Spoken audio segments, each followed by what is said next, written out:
মোটামুটি আমাদের সিলেবাস শেষ হয়ে যাবে। আচ্ছা, গত ক্লাসে ওই একটা কোশ্চেন তো ওদের বাসায় কাজ দিছিলাম, ওটা কি করছিলা? এই কোশ্চেনটা, transverse displacement of A progressive wave is periodic as a function of time। তো এটা কি বাসায় ট্রাই করছিলা জি কেউ? স্যার, জি স্যার, করতে পারছো? জি স্যার। আচ্ছা, কোনো প্রবলেম হচ্ছে না তো? বাকিরা বাকিরা কেউ করো নাই?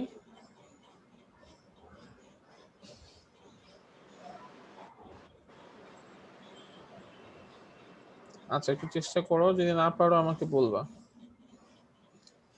আচ্ছা, তো আজকে আমরা পড়বো স্ট্যান্ডিং ওয়েভ বা স্টেশনারি ওয়েভ, মানে স্থির তরঙ্গ, যেটা আমরা বাংলাতে যেটাকে পড়ি। স্থির তরঙ্গটা কি? যে দুইটা প্রোগ্রেসিভ ওয়েভ যাদের সেম ওয়েভলেন্থ এবং সেম অ্যামপ্লিটিউড থাকবে, তারা যদি অপোজিট ডিরেকশনে ট্রাভেল করে, তাহলে এই দুইটা ওয়েভের সুপার পজিশনের ফলে যে ওয়েভটা তৈরি হয় সেই ওয়েভটাকে বলা হয় স্ট্যান্ডিং ওয়েভ বা স্টেশনারি ওয়েভ। দ্যাট মিনস যে ওয়েভটার কোনো ফরওয়ার্ড মোশন নাই, তা সেটা হচ্ছে একটা নির্দিষ্ট জায়গাতে ফিক্সড অবস্থায় থাকে, এই রকম ওয়েভকে বলা হয় স্ট্যান্ডিং ওয়েভ। মানে একটা ওয়েভ যদি এরকম হয়, নর্মালি একটা ওয়েভ কি করে? সামনের দিকে যায়। একটা ওয়েভ ধরো এইদিকে সামনের দিকে যাচ্ছে,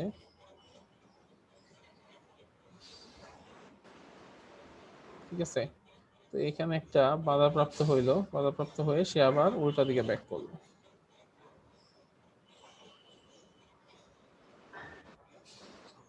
তো এইরকম যদি কোনো ওয়েভ হয়, সেই ওয়েভটাকে বলি আমরা স্টেশনারি ওয়েভ বা স্ট্যান্ডিং ওয়েভ। তো এখানে দেখো আসলে দুইটা ওয়েভ আছে। একটা ওয়েভ কেমন? একটা ওয়েভ হচ্ছে এই ডিরেকশনে প্রোগ্রেসিভ ওয়েভ, আরেকটা ওয়েভ হচ্ছে এই ডিরেকশনে প্রোগ্রেসিভ ওয়েভ।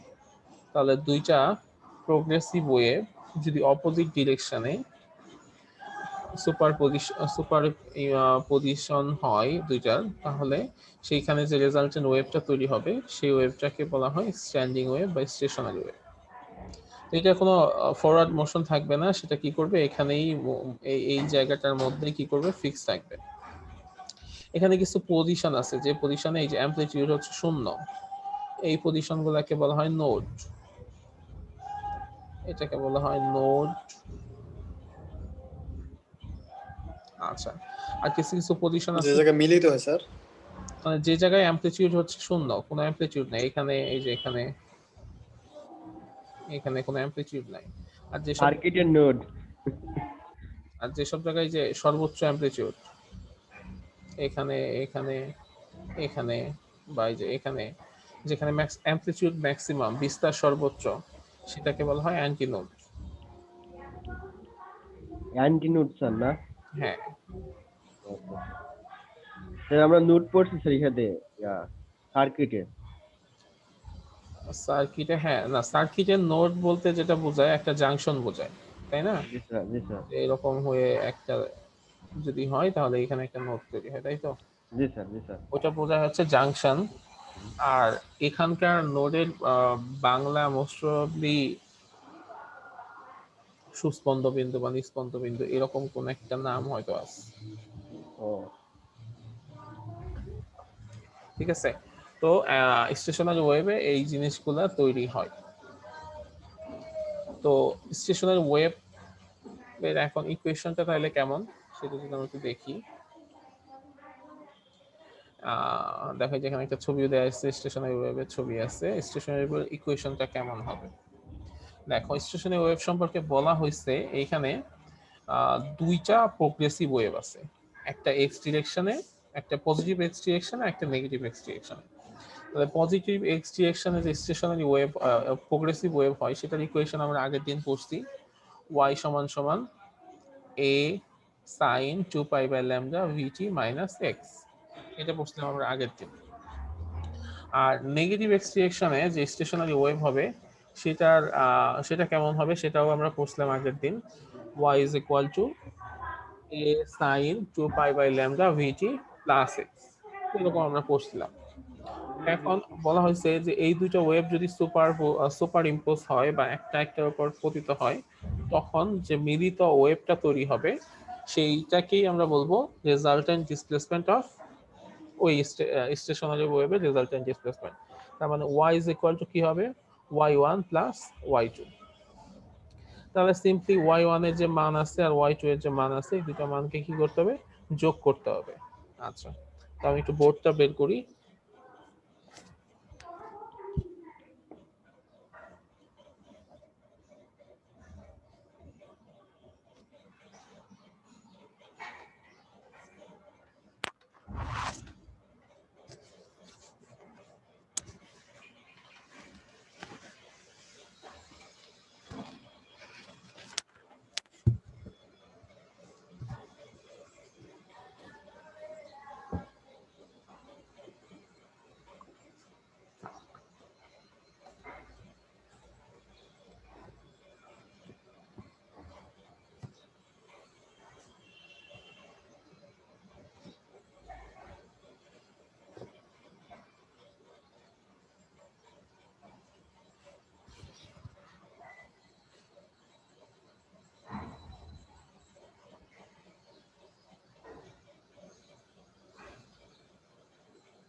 আচ্ছা, দেখতে পাচ্ছ নিশ্চয়ই সবাই? তো এটাকে পিন করে রাখো।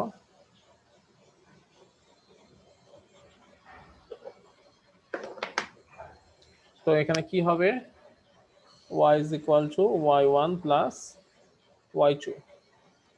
y1 কত, a sin 2 pi by lambda vt minus x plus a sin 2 pi by lambda vt plus x।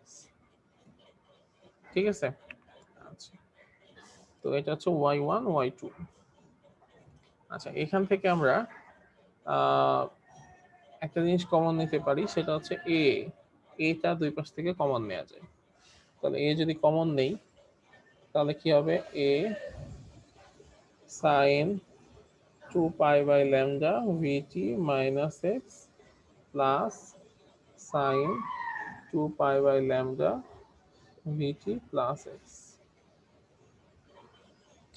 এখন আমরা ইন্টারমিডিয়েটে থাকতে সাইন সি সাইন ডি এর একটা সূত্র পড়ছিলাম, বা সাইন, সেটা কি ছিল, সাইন সি সাইন ডি বলা যায়, বা হচ্ছে সাইন এ সাইন বি বলা যায়, একই কথা। প্লাস সাইন ডি, এটা কি ছিল, 2 sine 2 sin c plus d by 2 into cos c minus d by 2. cos C minus D by 2। তো এটা আমরা পড়ছিলাম। তো এই সূত্রটা আমরা এখানে ইউজ করব। এটাকে ধরবো সি, এটাকে ধরবো ডি। ঠিক আছে? যদি তাই ধরি তাহলে কি হবে,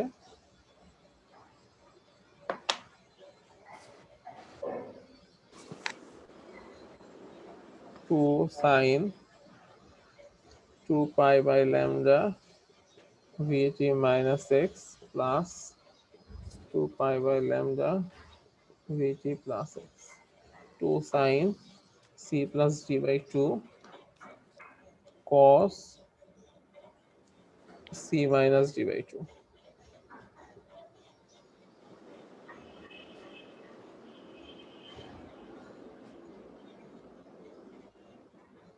ঠিক আছে?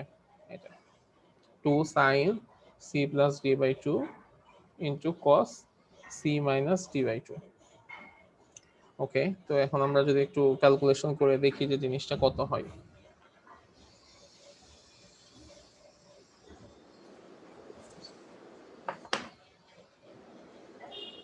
আচ্ছা, 2a 2 sin, এটাকে যদি আমি লিখি, তার 2 পাই বাই ল্যামডা, এটা হচ্ছে common, 2 pi by lambda vt minus x plus vt plus x divided by 2। আচ্ছা, আর কি হবে, cos, আগের মতো 2 pi by lambda কমন, vt minus x minus VT minus X. এই হচ্ছে অবস্থা। তো এটাকে যদি মুছে ফেলি, এ টু সাইন, এখানে এক্স এক্স বাদ যাচ্ছে, তাহলে 2π/λ into 2vt divided by 2 cos 2π/λ vt কাটা -2x ডিভাইডেড বাই 2। স্যার 2 এ কাটা যায় না, হ্যাঁ 2 কাটা যাবে, এই 2 আর এই 2 বাদ দিব, ওই দিক দিয়ে যাবে। তাহলে থাকবে কি 2 sin a sin 2π/λ vt cos 2π/λ minus x. এখন আমাকে বলো cos থিটা আর cos মাইনাস থিটার মান কি এক? না স্যার, cos থিটা আর হচ্ছে cos মাইনাস থিটা, না স্যার, এক না স্যার। এই দুটার মান হচ্ছে এক। কেমনে স্যার? দেখো তুমি স্যার। cos আর sec এর স্যার sec আর sec থিটাও এক হয়। হ্যাঁ হ্যাঁ sec থিটা আর sec মাইনাস থিটা তো এক স্যার। হ্যাঁ sec theta sec minus theta, cos হইলে তো sec হবে। cos আর sec এই দুইটা জিনিসের ক্ষেত্রে কি হচ্ছে, cos থিটা বা sec থিটা এই দুইটা হচ্ছে তাদের মাইনাস দিয়ে জি স্যার, জি স্যার। জি স্যার, ঠিক আছে স্যার। আছে। তো তাই যদি হয় তাহলে আমরা এই মাইনাসটা বাদ দিতে পারি। ঠিক আছে, তাহলে কি থাকতেছে 2a, এটাকে যদি সামনে নিয়ে আসি, cos 2πx/λ sin 2π/λ vt। এখন এইটুককে আমি একটা কনস্ট্যান্ট হিসেবে চিন্তা করি, যদি এটা একটা কনস্ট্যান্ট চিন্তা করলাম, ধরলাম a0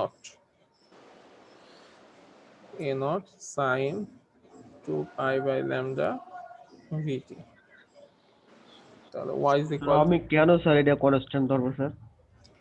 এটা কনস্ট্যান্ট ধরবো এই কারণে আমরা যদি নর্মাল একটা ইসের একটা মানে স্টেশনারি ওয়েভের একটা ইকুয়েশন দেখি, সেই ইকুয়েশনে দেখো তুমি যখন প্রোগ্রেসিভ ওয়েভ দেখতেছিলে তখন কি ছিল, y is equal to a sin 2π/λ vt minus x। মানে তোমার ইকুয়েশনটা অ্যাকচুয়ালি মানে সাইন ফাংশনটা হচ্ছে sin 2π/λ vt minus x, তার আগে একটা কি আছে, অ্যামপ্লিটিউড হিসেবে একটা কনস্ট্যান্ট আছে, তাই না? হ্যাঁ। আচ্ছা, এইখানেও অ্যাকচুয়ালি অ্যামপ্লিটিউডটা একটু বড়, এখানকার অ্যামপ্লিটিউডের মান হচ্ছে 2a cos 2π/x/λ, এটা অ্যাকচুয়ালি অ্যামপ্লিটিউডের মান, আর এটা হচ্ছে স্যার অ্যাম্বিচিউডের স্যার ওটা স্যার মানে হচ্ছে এ নট ধরছেন স্যার। হ্যাঁ, এই জন্য এটাকে আমরা একটা কনস্ট্যান্ট হিসেবে a নট ধরে নিচ্ছি। ঠিক আছে, কারণ এটা হচ্ছে ভেরিয়েবল, এখানে তোমার চেঞ্জ হবে, কিন্তু এখানে কোনো চেঞ্জ হবে না। স্যার আমি কেমনে বলবো স্যার এখানে কনস্ট্যান্ট ধরতেই হবে?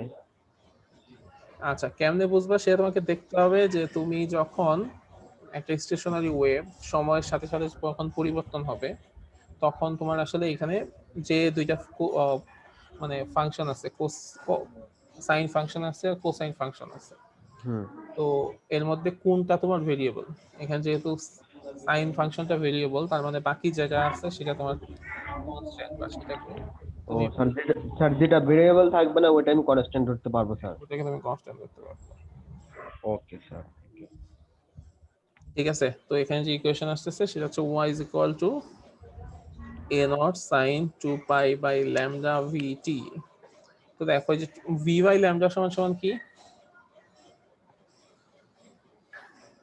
v/λ সমান সমান কিন্তু f লেখা যায়, তো চাইলে এটাকে এরকম লেখা যায় a0 sin 2πf, যেহেতু v/λ সমান সমান হচ্ছে f। ঠিক আছে, সো এটাও লেখা যায়, বা চাইলে আরো লেখা যায় a0 sin ওমেগা t।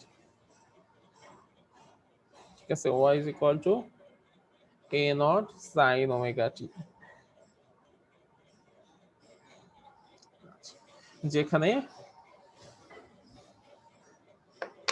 যেখানে a হচ্ছে a naught এর মান কি, a naught এর মান হচ্ছে sine 2a cos 2 pi x by lambda।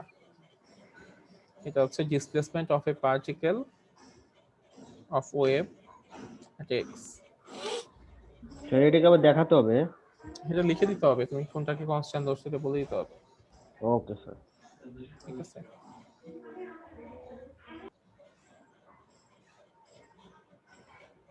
তো এখানে আমরা দেখতে পাচ্ছি যে এটা হচ্ছে একটা স্টেশনারি ওয়েভের ডিফারেনশিয়াল ইকুয়েশন, যেখানে এখানে এখানে অ্যাকচুয়ালি যে আগের মতো vt মাইনাস এক্স যেহেতু নাই, তার মানে এটা হচ্ছে একটা স্টেশনারি ওয়েভের ইকুয়েশন, এটা প্রোগ্রেসিভ ওয়েভের ইকুয়েশন না।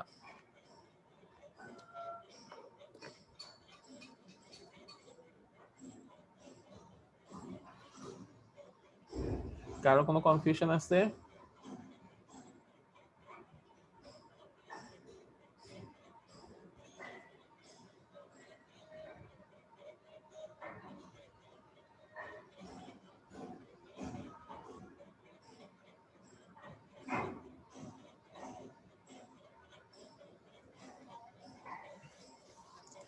ওকে, তো এরপরে আমরা চাইলে একটা কাজ করতে পারি, যে আমরা একটু আগে দেখতেছিলাম যে কিছু কিছু পজিশনে নোড তৈরি হচ্ছে, কিছু কিছু পজিশনে অ্যান্টি নোড তৈরি হচ্ছে।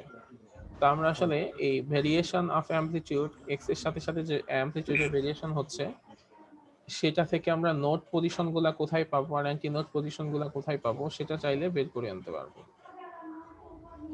তো আমরা জানি যে যেসব জায়গায় অ্যামপ্লিটিউডের মান হয় 0, সেইখানে হচ্ছে নোডগুলা ফর্ম হয়। তার মানে অ্যামপ্লিটিউডের মান কত? অ্যামপ্লিটিউডের মান হচ্ছে যে আমরা যেটা পাইলাম, a নট সমান সমান 2a cos 2 pi x by lambda, এটা ছিল অ্যামপ্লিটিউডের মান। তো এটার মান যদি শূন্য হয়, এটার মান যদি শূন্য হয়, তাহলে ওই পজিশনগুলোতে আমরা কি পাই?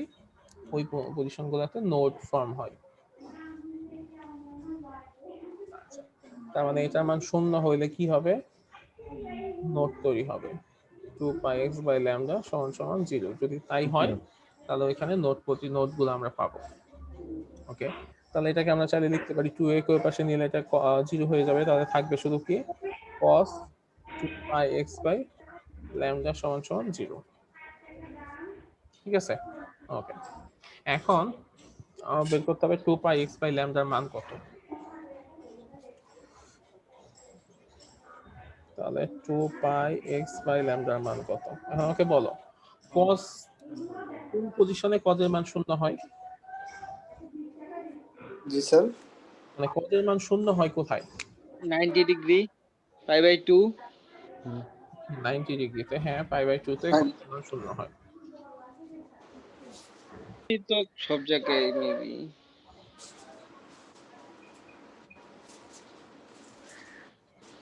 এখন মানে এটা তো সবগুলো মনে রাখা সম্ভব না, তাই না?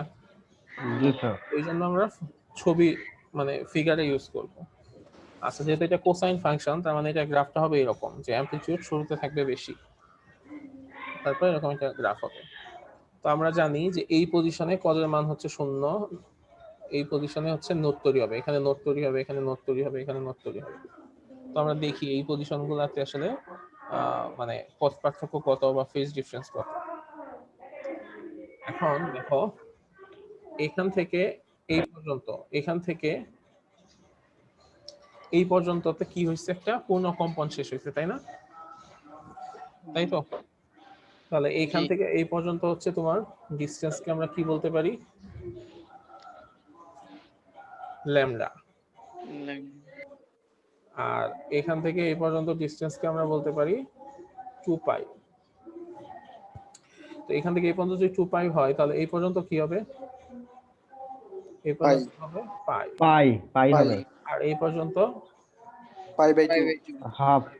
π/2। তার মানে এই π/2 পজিশনে একটা নোড তৈরি হবে। তাহলে আমরাও তাই জানি যে cos π/2 তে 0 হয়, তাই না? তাই তো? জি স্যার। আচ্ছা, তো এরপরে কোন জায়গায়, এরপরে হচ্ছে এই জায়গায়। তো এই জায়গার মান কত? এটার মান হচ্ছে পাই। পায়ের সাথে 3 π/2 আবার পাই/2 যোগ করতে হবে। তাহলে পায়ের সাথে পাই/2 যদি যোগ করি তাহলে কি হবে? 2 পাই আর 1, তাহলে 3 পাই/2, তাই না? জি তাহলে স্যার 3 পাই/2 আরেকটা পজিশন। তাহলে এখানে কি হবে? এখানে আরেকটা হবে। তাহলে এখানে কি? এখানে হচ্ছে 2 পাই প্লাস পাই/2, তার মানে 5 পাই/2। 5 π/2 তার মানে এই পজিশন গুলাতে আমরা হচ্ছে কি পাবো? এই পজিশন গুলাতে আমরা নোট পাবো। ওকে, তো এখান থেকে আমরা x এর মানটা বের করার চেষ্টা করি। x সমান সমান কি হবে? পাই/2, এটা যদি উল্টে গায়ে λ/2 পাই হয়ে যাবে।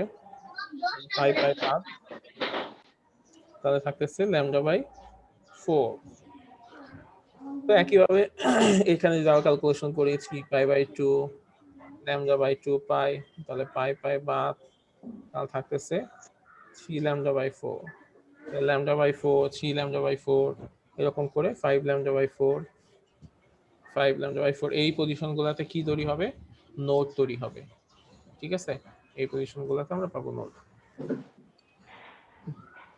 খুবই সহজ জিনিস না ফিগার দেখে করলে? জি স্যার। আচ্ছা, স্যার হ্যাঁ বলো। স্যার এই যে লাস্টের উপরেরটা স্যার একটু স্যার আরেকবার সবগুলো কি বলবেন? বীজের গণিতক হবে? সবগুলা, বীজের গণিতক হ্যাঁ সবগুলা বীজগণিত হবে এরকম। Sir x equal to λ/2 sir, না পাই/2 লিখলেন স্যার? এটা আচ্ছা, তারপর আগেরটা স্যার। এখানে ওইখান থেকে বোঝানো শুরু করেন স্যার। এটা আচ্ছা, বুঝছি স্যার। λ/2 বুঝছো তাই তো? জি স্যার। আচ্ছা, তারপর দেখো এখানে আরেকটা নোট পজিশন হয়েছে না? হুম হুম। তার মানে এখানে মান কত দেখো, এই পর্যন্ত কত? পাই। হ্যাঁ আর এখান থেকে এইটুক কত? পাই/2। হাফ।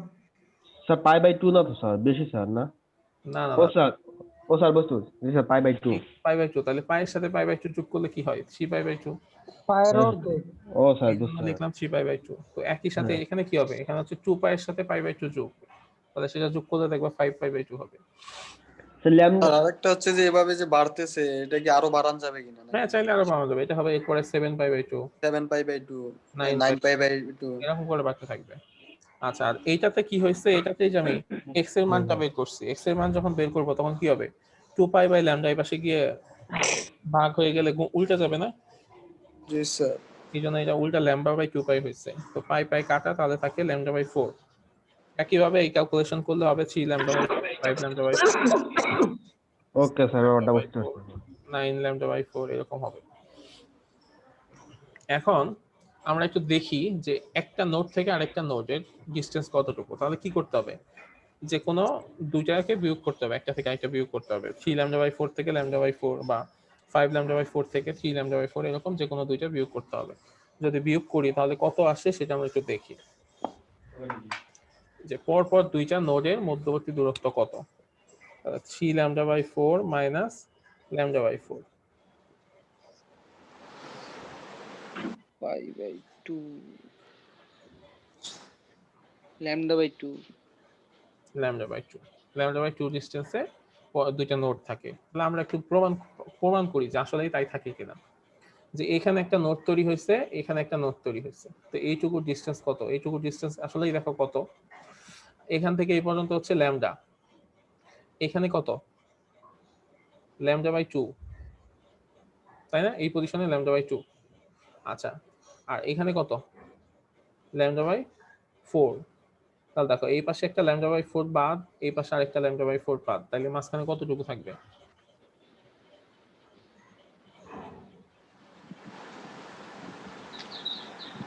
দেখো এখান থেকে এই পর্যন্ত, এখান থেকে এই পর্যন্ত যদি ল্যামডা হয়, তাহলে এইটুকু কত? অর্ধেক না? মানে এখান থেকে এইটুকু অর্ধেক না? λ/2। তাহলে এটা হচ্ছে λ/2। আমরা দেখো তাই পাইছি, λ/2। হুম। ঠিক আছে, সো জি এভাবে স্যার। ছবি দেখে যদি আমরা করি তাহলে দেখবা খুব সহজে জিনিসটা হয়ে যাচ্ছে। তো এরপর আমাদের দেখতে হবে অ্যান্টি নোড কোথায় কোথায় তৈরি হবে। ঠিক আছে, আচ্ছা সেটা একটু দেখি আমরা। অ্যান্টি নোড হবে কোথায়? আচ্ছা, অ্যান্টি নোড যেখানে হবে সেইখানে অ্যামপ্লিটিউডের মান হবে ম্যাক্সিমাম। অ্যামপ্লিটিউডের মান কত হবে? ম্যাক্সিমাম হবে। আর নোট 0। হ্যাঁ, নোডে অ্যামপ্লিটিউড 0। জি স্যার। আচ্ছা, অ্যামপ্লিটিউড যদি ম্যাক্সিমাম হয় তাহলে এইটার ম্যাক্সিমাম মান কখন হইতে পারে? কস, এখানে এই যে কস থিটার উপর ডিপেন্ড করে এটার মান কম বেশি হয়। তার মানে কি কস থিটার মান যখন সর্বোচ্চ হবে তখনই অ্যামপ্লিটিউড ম্যাক্সিমাম হবে। আর অ্যামপ্লিটিউড ম্যাক্সিমাম পজিটিভ ডিরেকশনে হতে পারে আবার নেগেটিভ ডিরেকশনে হতে পারে, তাই না? মানে এই দিকেও অ্যামপ্লিটিউড ম্যাক্সিমাম হতে পারে, এই দিকেও অ্যামপ্লিটিউড ম্যাক্সিমাম হতে পারে। তাহলে cos থিটার সর্বোচ্চ মান কত? cos থিটার সর্বোচ্চ মান হচ্ছে +1 বা -1। তাহলে cos থিটার মান যখন +1 বা -1 হবে তখনই অ্যামপ্লিটিউড ম্যাক্সিমাম হবে। তার মানে আমরা ধরে নিলাম যে cos থিটার মান হচ্ছে যখন +1 বা -1 তখন অ্যামপ্লিটিউড হচ্ছে সর্বোচ্চ। তার মানে তখন কি হবে? কখন cos এইটার মান হবে এরকম +-2a, ঠিক আছে? তার মানে +-2a যদি বাদ দেই তাহলে অ্যাকচুয়ালি এইটার মান হবে তখন 2πx/λ সমান +-1। মানে cos থিটার মান যখন +1 বা -1 হবে তখন অ্যামপ্লিটিউডের মান হবে সর্বোচ্চ। +-2 আনসার 2 এ বুঝলাম না। হয় +1 নয় -1। মানে cos 0 ডিগ্রি মান কত? 1। হ্যাঁ, আবার cos 180 ডিগ্রি মান কত? -1। -1। ঠিক আছে? তো জি স্যার। এই যখন cos এর মান 0 ডিগ্রি হয়, যখন cos এর মান 0 ডিগ্রি হয় তখন cos এর অ্যামপ্লিটিউড থাকে অনেক বেশি। আবার যখন cos এর মান 180 ডিগ্রি হয় তখনও cos এর অ্যামপ্লিটিউড থাকে অনেক বেশি। আর বাকিগুলাতে cos এর অ্যামপ্লিটিউড থাকে 0 বা তার চাইতে কম।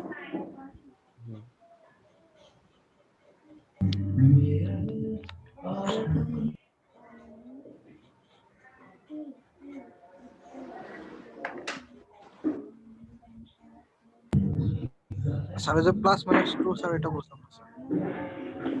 স্যার এই 2a কে কি ওই পাশে নিয়ে গেলেন স্যার, নিয়ে যে +-2 দিয়ে দিয়ে। আচ্ছা, তোমাদের এই স্যার যে +-2 নয়েজ এটা কোথা থেকে আসলো স্যার? নয়েজ গুলো একটু বন্ধ করতে হবে। কই থেকে যেন নয়েজ আসতেছে। আচ্ছা, এখন ঠিক আছে। আচ্ছা দেখো, স্যার স্যার বলতেছেন স্যার, এই যে 2a cos আচ্ছা আমি বলতেছি দাঁড়াও। ওটাকে কি? জি স্যার বলেন। আচ্ছা দেখো, cos এর সর্বোচ্চ মান হচ্ছে 0 ডিগ্রিতে হয়, তখন অ্যামপ্লিটিউড থাকে 1, মানে অ্যামপ্লিটিউড থাকে সর্বোচ্চ এবং সেখানে cos এর মান থাকে 0 ডিগ্রি। আবার cos যখন 180 ডিগ্রি হয়, cos 180 ডিগ্রি মান বের করে দেখো, তখন দেখবা cos এর মান হচ্ছে 100, মানে cos 180 ডিগ্রি মান হচ্ছে -1। তার মানে এই দুইটা পজিশনে cos এর আমরা সর্বোচ্চ মান পাই। তো এখন আমার কথা হচ্ছে যে এই যে ফাংশনটা, এই ফাংশনই তোমার অ্যামপ্লিটিউড। তাহলে এই অ্যামপ্লিটিউডের মান কখন সর্বোচ্চ হবে? ঠিক আছে? এই ফাংশনটার মান কখন সর্বোচ্চ হবে সেটা আমার বের করতে হবে। তার মানে কি এখানে এইটার মান ডিপেন্ড করতেছে কার উপর? এই যে এই cos এর উপর ডিপেন্ড করতেছে না? কারণ জি স্যার। 2 তো কনস্ট্যান্ট, এও তো কনস্ট্যান্ট। শুধুমাত্র এই যে cos এর মান পরিবর্তনের সাথে সাথে আমার এটার মানের পরিবর্তন হয় যদি আমি পজিশন পরিবর্তন করি। পজিশন পরিবর্তনের সাথে সাথে এই cos থিটার মান পরিবর্তন হয়। তো cos থিটার মান কি? তার মানে কি cos থিটার মান যদি আমি সর্বোচ্চ করতে পারি তাহলে আমার এটার অ্যামপ্লিটিউডের মান সর্বোচ্চ হবে। এখন cos থিটার সর্বোচ্চ মান কত? cos থিটার সর্বোচ্চ মান হচ্ছে পজিটিভ দিকে +1 আর নেগেটিভ দিকে হচ্ছে -1। তাহলে cos থিটার মান হচ্ছে হয় +1 নয় -1। এখানে লিখলাম আমি +-1। তাহলে cos থিটার মান যদি আমি +-1 এখানে বসাই তাহলে এইটার মান কি হবে? +-2a হবে না? হবে কি? মানে এইটার মান যদি আমি cos থিটার মান +-1 বসাই তাহলে কি হবে? +-2a হবে না অ্যামপ্লিটিউডের মান?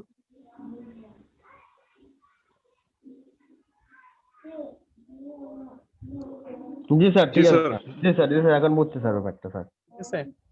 এখন বুঝতে পারছি জি স্যার। আচ্ছা। তো এখন আমাদের একটু দেখতে হবে যে কোন কোন পজিশনে আসলে এই +-1 তৈরি হয়। তো আমরা একটু দেখার চেষ্টা করি। আমরা নরমালি জানি যে cos থিটার মান হচ্ছে 0 ডিগ্রিতে তখন 1 এরকম জানি। যেমন এই যে এখানে হচ্ছে অনেক বেশি। মানে cos থিটার মান হচ্ছে এখানে +1। তাহলে 2π x/λ সমান কি হবে?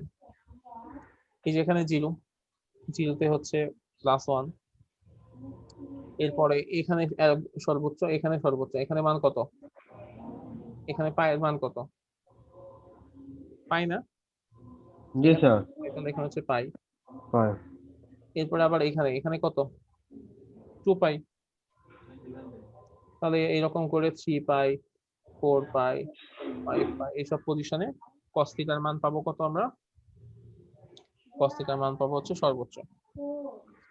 তাহলে এখান থেকে x এর মান যদি বের করি তাহলে কি হবে, 0 ইন্টু ল্যামডা বাই 2 পাই, এটা হবে ল্যামডা বাই 2 পাই, এরকম করে যাবে। তাহলে এটা হবে কত, 0, এটা হবে ল্যামডা বাই 2, এরপর একটা যদি আমরা করি সেটা হবে 2 ল্যামডা বাই 2, এরপর একটা হবে 3 ল্যামডা বাই 2, এরপরে হবে 4 ল্যামডা বাই 2, এরকম করে বাড়তে থাকবে। x এর মান যখন 0, x এর মান যখন 0 তখন হচ্ছে আমরা ম্যাক্সিমাম অ্যামপ্লিটিউড পাই।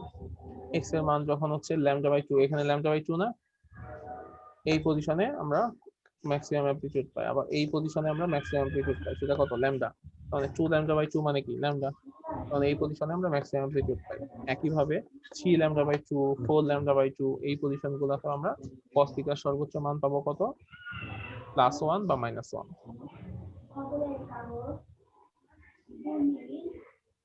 বুঝতে পারছো তো?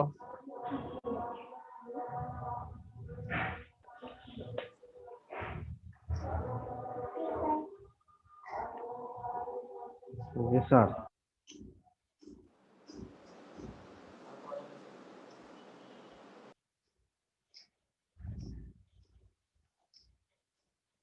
আচ্ছা, এখন আমরা একটু দেখি যে পরপর দুইটা অ্যান্টি নোডের মধ্যবর্তী দূরত্ব কত। এখানে কি ছিল, এরকম ছিল, 0 ছিল, ল্যামডা বাই 2 ল্যামডা ছিল। তার মানে কি, আমরা ল্যামডা বাই 2 মাইনাস 0 করলে যা হবে, তার মানে ল্যামডা বাই 2। তার মানে পরপর দুইটা অ্যান্টি নোডের মধ্যবর্তী দূরত্ব হচ্ছে কি, ল্যামডা বাই 2। এবং আমরা যদি তাই দেখি যে ঘটনা সত্যি কিনা, এইখান থেকে এই পর্যন্ত ডিসটেন্স কত, ল্যামডা বাই 2 না? সো পরপর দুইটা নোড এবং পরপর দুইটা অ্যান্টি নোড, যে কোনোটার মধ্যবর্তী দূরত্ব হচ্ছে স্যার একই হবে। Lambda by 2। হ্যাঁ, একই হবে। এখন যদি কখনো বলা হয় যে একটা নোড আর একটা অ্যান্টি নোডের মধ্যবর্তী দূরত্ব কত, একটা নোড আর একটা অ্যান্টি নোড, এই দুইটার মধ্যবর্তী দূরত্ব কত, কি হবে, এটার অর্ধেক মানে ল্যামডা বাই 4। স্যার তাহলে একটা নোড আর একটা অ্যান্টি নোডের মধ্যবর্তী দূরত্ব হচ্ছে ল্যামডা বাই 4। Lambda by 4। তো এই হচ্ছে মানে কোন কোন পজিশনে আমরা নোড পাবো আর কোন কোন পজিশনে অ্যান্টি নোড পাবো সেই হিসাব। পারবা না এগুলা? স্যার প্র্যাকটিস করতে হবে স্যার। চেষ্টা করতে হবে।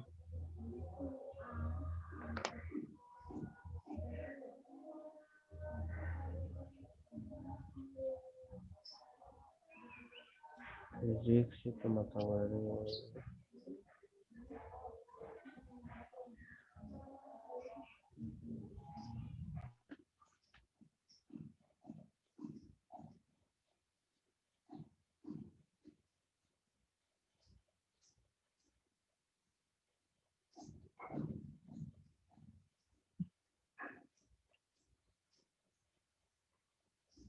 আচ্ছা, তো এরপরে আমরা দুটো সংখ্যা পড়বো, এই দুটো সংখ্যা পড়লে আমাদের সিলেবাসের থিওরি শেষ। সেটা হচ্ছে কি, একটা সংখ্যা হচ্ছে ফেজ ভেলোসিটি আর একটা সংখ্যা হচ্ছে গ্রুপ ভেলোসিটি। তো তোমরা নিশ্চয়ই জানো যে আমাদের এই যে লাইট আমরা যেগুলো ইউজ করি, সাদা আলো, এখানে কিন্তু আসলে একটা আলো থাকে না, এখানে একের অধিক আলো থাকে, বিভিন্ন আলোর মিশ্রণ থাকে। ঠিক আছে? আচ্ছা, তো এইরকম যদি কোনো লাইট, সেটা যদি কোনো জায়গা দিয়ে পাস করে, মানে সাদা লাইট যেগুলো আমরা পাস করতে দেখি, এখানে আসলে বিভিন্ন ধরনের আলো মিশ্রিত থাকে, সেই সবগুলা আলো মিলে হচ্ছে এগুলা প্রপাগেট করে। তো যেহেতু এখানে একটা ফ্রিকোয়েন্সি থাকে না, একের অধিক ফ্রিকোয়েন্সি থাকে, এই জন্য এইরকম লাইট যখন ট্রাভেল করে সেই লাইটকে আমরা বলি, লাইটের ভেলোসিটিকে আমরা বলি গ্রুপ ভেলোসিটি। ঠিক আছে? আর যদি কখনো এরকম হয়, যেমন লেজার লাইট যখন কোনো জায়গা দিয়ে পাস করবে, বা শুধুমাত্র একটা নির্দিষ্ট আলো, ব্লু লাইট বা শুধুমাত্র ইয়েলো লাইট, এরকম কোনো লাইট যদি কোনো জায়গা দিয়ে পাস করে, দ্যাট মিনস একটা ফ্রিকোয়েন্সি যদি কোনো জায়গা দিয়ে পাস করে, তাহলে সেটাকে আমরা বলি ফেজ ভেলোসিটি। ঠিক আছে? তো ফেজ ভেলোসিটি জিনিসটা কি? ফেজ ভেলোসিটি হচ্ছে এমন ভেলোসিটি যেখানে আহ, একটা ফ্রিকোয়েন্সি কম্পোনেন্ট থাকবে কোন একটা ওয়েভে, তাহলে সেটার ভেলোসিটি হবে ফেজ ভেলোসিটি।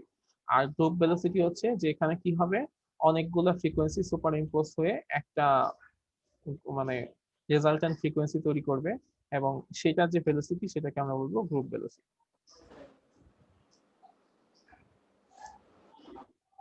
আচ্ছা, এখানে দেখো তিনটা ম্যাথ দেয়া আছে, ম্যাথ গুলো একটু করার চেষ্টা করতে হবে। ম্যাথ গুলো খুবই সহজ, দেখো একটু বুঝো কিনা। এখানে বলছে দ্য ডিসপ্লেসমেন্ট, স্যার আমাদের হ্যাঁ তোমাদের পরীক্ষায়, হ্যাঁ পরীক্ষার ব্যাপারে কিছু বলে দিন, আজকে মনে হয় আর ক্লাস হবে কিনা জানি না তো। না এরপরে আমাদের একটা ক্লাস হবে 16 তারিখে।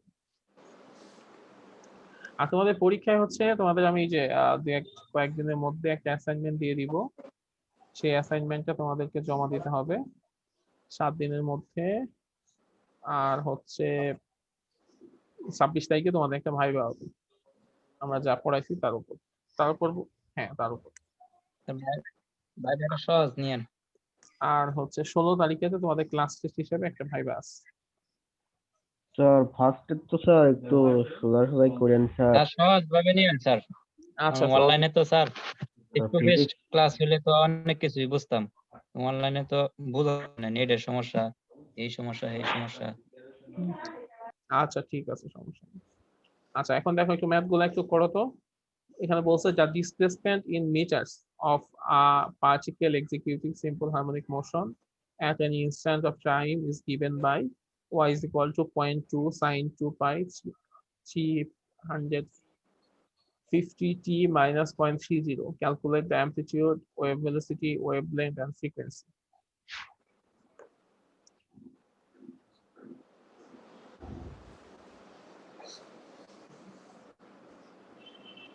একটা ইকুয়েশন তোমরা জানো, y is equal to a sin 2 pi by lambda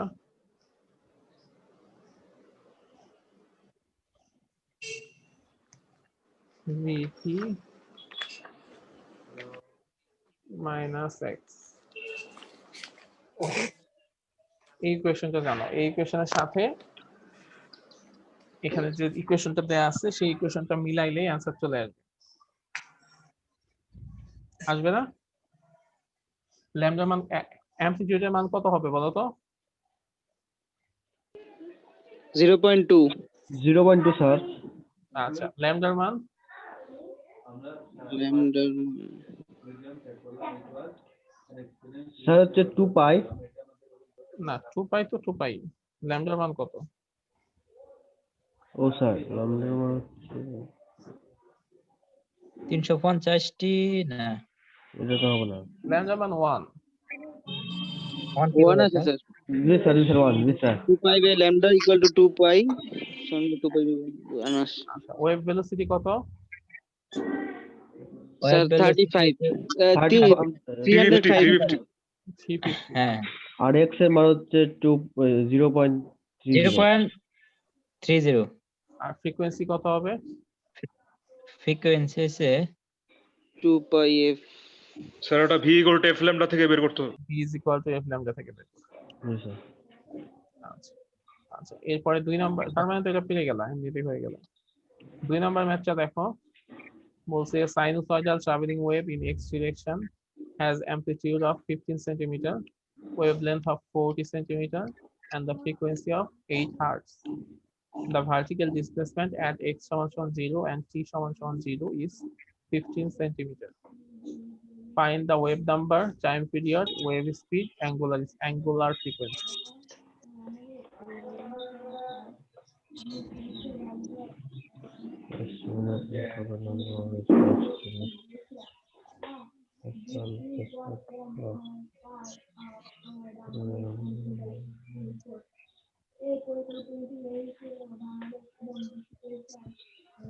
wave নাম্বারের সূত্র হচ্ছে ওয়েভ নাম্বারকে কে দ্বারা প্রকাশ করা হয়?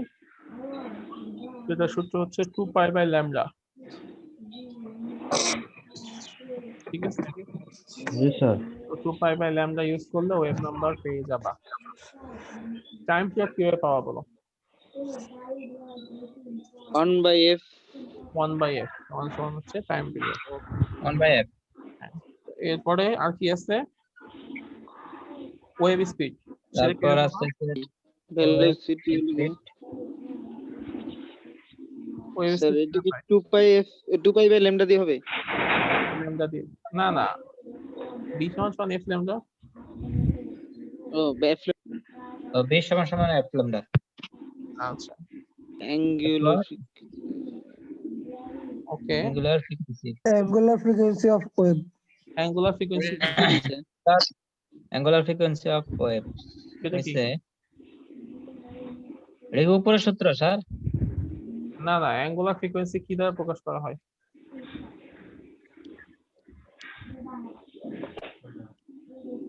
ওমেগা কি? Omega omega t omega t কিভাবে তে? স্যার কেমন স্যার? ওমেগা মানে কি? স্যার কৌণিক কৌণিক ওমেগা হলো কৌণিক বেগ, কৌণিক বেগ। কৌণিক বেগ। frequency কৌণিক কম্পাঙ্ক। আচ্ছা, অ্যাঙ্গুলার ফ্রিকোয়েন্সি কি দ্বারা প্রকাশ করা হয় বলো? Angular frequency sir omega F omega দ্বারা স্যার। ওমেগা দ্বারা। স্যার ওমেগা দ্বারা omega 2π/t 2π/t 2π/t sir. হ্যাঁ, তার জি মানে স্যার। ওইখান থেকেই তোমরা এটা বের করে ফেলতে পারবা। আর ওয়েভ স্যার ওয়েভ নাম্বার হইছে কে দ্বারা প্রকাশ করা হয় না? হ্যাঁ, ওয়েভ নাম্বার কে 2π/λ। আচ্ছা, এরপরটা দেখো। কে 1/λ। 1/λ বা 2π মানে 2π/λ বা অনেক সময় 1/λ করা হয়, সেটা ক্ষেত্র বিশেষ। এটা হচ্ছে মানে অঙ্ক দ্বারা বুঝতে হইব, দ্বারা বুঝতে করে। ওয়েব নাম্বারকে স্যার কে দ্বারা প্রকাশ করা হয় না স্যার? হ্যাঁ, কে দ্বারা প্রকাশ। হ্যাঁ হ্যাঁ স্যার ঠিক আছে স্যার। আচ্ছা, এরপর 3 নাম্বারটা দেখো। স্যার টাইম পিরিয়ড ওটা কেমনে করলেন স্যার? কোনটা? টাইম টাইম পিরিয়ড পিরিয়ড হচ্ছে টি 1/f তে প্রকাশ করা হয়। 1/f t = 1/f। আচ্ছা, এখানে একটা জিনিস বলো, এই যে মাঝখানে এই লাইনটা কেন দিছে? The vertical displacement at x = 0 and t = 0 is 15 centimetre. এই লাইন দ্বারা কি বোঝাইছে? এই লাইন কি কোথাও লাগছে? লাগে নাই কিন্তু। না স্যার। এই লাইনটা কেন? লাগে নাই তাহলে দিল কেন? এত কথা হই। y axis বরাবর x axis বরাবর তাহলে একটা পয়েন্টে যে 0 হয়ে গেছে স্যার, এই জন্য এই মাত্র যে দেখাইলেন এই জিনিসটা দিছে এই কারণে যে একটা ট্রাভেলিং ওয়েভে গ্রাফ কিন্তু নরমালি এরকম করে শুরু হতে পারে, তাই না? কিন্তু এটা এভাবে শুরু হয় না, এটা শুরু হয়েছে এইভাবে। এটা বলছে যখন x = 0 বা t = 0 তখন y বরাবর মান হচ্ছে 15 সেন্টিমিটার। তার মানে এটা হচ্ছে কোসাইনের গ্রাফ। ঠিক আছে, এই ট্রাভেলিং ওয়েভের যে ইকুয়েশন সেটা হচ্ছে কোসাইনের ইকুয়েশন। এইটা বোঝানোর জন্য এটা এই লাইনটা দিচ্ছে। আচ্ছা, এখন 3 নাম্বারটা দেখো। 3 নাম্বারে বলছে ওয়েভলেন্থ হবে particular wave is 10 centimeter if the phase difference is π/6. What will be the path difference? বলতো কি হবে? স্যার এটা ফেজ ডিফারেন্স = 2π/λ * পাথ ডিফারেন্স এনে বের করতে। হ্যাঁ, phase difference = 2π/λ into path difference। ওই সূত্র থেকে এটা বের করতে হবে।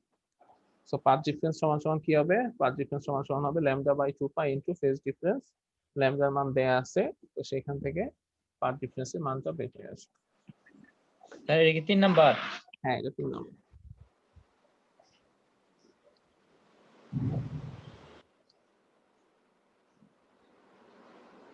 তো বুঝতে পারছো?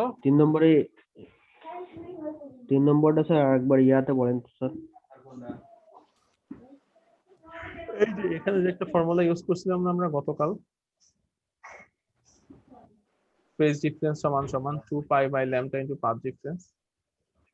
তো path difference সমান কি হবে? phase difference into বুঝতে- λ into 2π। ল্যামডা বাই 2 পাই। তো ফেজ ডিফারেন্সের মান দেয়া আছে পাই বাই 6, ল্যামডার মান দেয়া আছে, এখান থেকে পাথ ডিফারেন্সের মানটা বের করতে হবে। জি স্যার বুঝছেন। ঠিক আছে, এই হচ্ছে আমাদের মোটামুটি সিলেবাস শেষ। তো এরপরে